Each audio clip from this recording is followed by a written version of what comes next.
Hello বন্ধুরা, তোমরা সবাই কেমন আছো? আশা করি ভালো আছো। আরও একটা ব্লগে তোমাদেরকে অনেক অনেক স্বাগত। সকাল সকাল চলে এসেছি ছাদে। আগেই তোমাদের সাথে শেয়ার করেছিলাম যে আমার ছাদে ফুল গাছ থেকে শুরু করে শাকসবজি সব কিছুরই আছে। তবে সেটা কি কি সেটা তোমাদের সাথে অল্প কিছু শেয়ার করেছি মিনি ব্লগে, পুরোটা শেয়ার করা হয়নি। তো সেটার জন্যই আজকে আসা।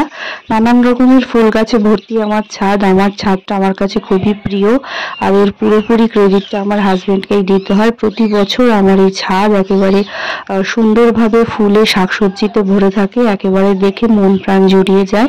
আর সেটা সকালবেলা যদি হয় তার তো কোনো কথাই নেই। ওই জন্য আজকের সকাল সকাল চলে এসেছি ছাদে। অনেকদিন ধরেই ছাদে উঠছি মনে করব, কিন্তু উঠে ঘোরাঘুরি করে ছবি তুলে চলে আসি, ফুলের সুন্দর সুন্দর ছবি তুলে চলে আসি। কিন্তু অনেকদিন ধরেই ওলকপি আছে কয়েকটা, সেটা কিছুতেই তোলা হচ্ছে না। তো সেই জন্যই ছেলেকে নিয়ে সকালবেলা ছাদে উঠলাম, আর ওকে নিয়ে একটুখানি ঘুরপাক খাচ্ছিলাম প্রথমে, কেননা কাঁদতে পারে হঠাৎ করে যদি দোলনায় দিয়ে দিই। ওই জন্য ওকে নিয়ে একটু ঘুরু করছিলাম ছাদে সকালবেলা। একটু হালকা ঠান্ডা বইছিল।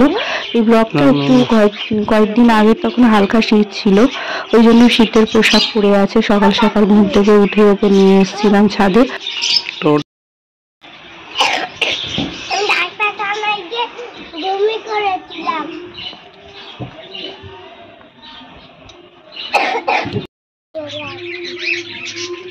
আমার জায়ের ছেলে মেয়েরা সবসময় আমার কাছে আসে, আর বিশেষ করে আমার ছেলে হওয়ার পরে তো আরো বেশি।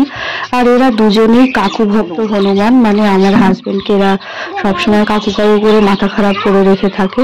তো ওরাও সকালবেলা চলে এসেছিল, ওদের স্কুল ছুটি ছিল, তো সকাল সকাল ওরাও চলে এসছে আমাদের সাথে ছাদে। ওই জন্য ছেলেকে ওদের কাছে দিয়ে বললাম তোরা একটু দোলনা দে। আবার জায়গাটা ভালো করে পরিষ্কারও করে দিয়েছে ঝাড় দিয়ে। তো আমার হাজবেন্ড খুবই কাজের লোক, সেটা তোমরা দেখে হয়তো বুঝতেই পারছো। এদিকে আমার হাজবেন্ড আর কি যেগুলো আর কি আজকে ওলকপিগুলো হয়েছে সেগুলো পরিষ্কার করে এক জায়গায় রাখছে তুলে তুলে। তো দেরি না করে আমি চটপট এবার ওলকপিগুলো তুলতে শুরু করে দিলাম, কেননা বেলা বাড়ছে, রোদ বাড়ছে, আর ছেলেটাও দোলনাতে আছে, কখন হুট করে তুলে ওঠে তখন নেমে যেতে হতে পারে তাড়াতাড়ি করে ছাদ থেকে। তো সেই কারণেই আমি এবার ওলকপিগুলো তুলে নিতে বসলাম। প্রত্যেক বছরই অনেক রকমের সবজি হয়, কিন্তু তুলনামূলক এবছর তার থেকে অনেক অনেক কম হয়েছে।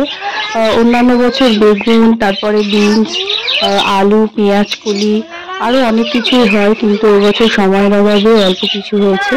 আর তোমরা ওলকপি গাছগুলো দেখতেই পাচ্ছ, তবে হলেও কিন্তু মন্দ হয়নি। সাইজগুলো মোটামুটি নর্মাল যেগুলো আমরা বাজারে কিনতে পাই সেরকমই হয়েছে, খারাপ হয়নি। তোমরাও বাড়িতে এরকম লাগাতে পারো ওলকপি গাছ ছাদের টবে। তো নিজের হাতে ওলকপিগুলো তুলতে পেরে খুবই ভালো লাগছে।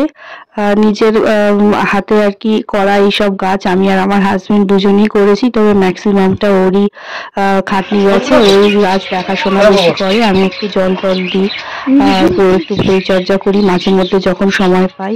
তো আমার বর এবার বসবে কাটতে, যেহেতু ওর নিজে লাগিয়েছে গাছগুলো, ওরও ইচ্ছা হয়েছে আমি নিজের হাতে কয়েকটা তুলবো। তো সেইগুলোই আর কি আজকে ক্যামেরাবন্দি করছি আমি। তোমরা দেখো পুরো ব্লগটা। আর যারা যারা ভালো লাগবে আমার ভিডিও তারা অবশ্যই আমাকে ফলো করে রেখো আর কি। আমার পেজও দেওয়া আছে উপরে, পেজের নাম, তো সেখানে গিয়ে তোমরা ফলো করে রাখতে পারো।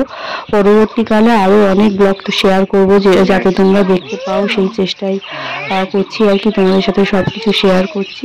আর ভালো লাগলে অবশ্যই আমার ইউটিউব চ্যানেলের লিঙ্ক দেওয়া আছে, সেখানে গিয়ে সাবস্ক্রাইব করে রাখতে পারো।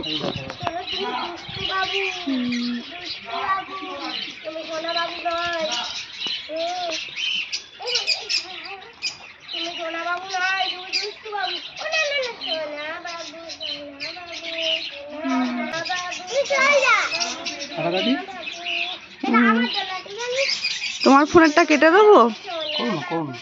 তো করছি, কাটিনি কোনোটাই, করে যাচ্ছি।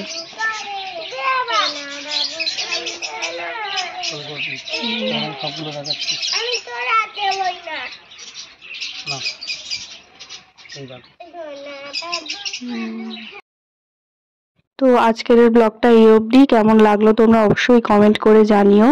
আর চ্যানেলে সাবস্ক্রাইব করতে ভুলো না। আসবো আবার পরের ব্লগে আছে আর একটা চমক, সেখানে তোমাদের সাথে আরেকটা কিছু শেয়ার করতে চলেছি আর কি। সবাই ভালো থেকো, সবাইকে ভালো রেখো। পরের ব্লগে খুব তাড়াতাড়ি দেখা হচ্ছে।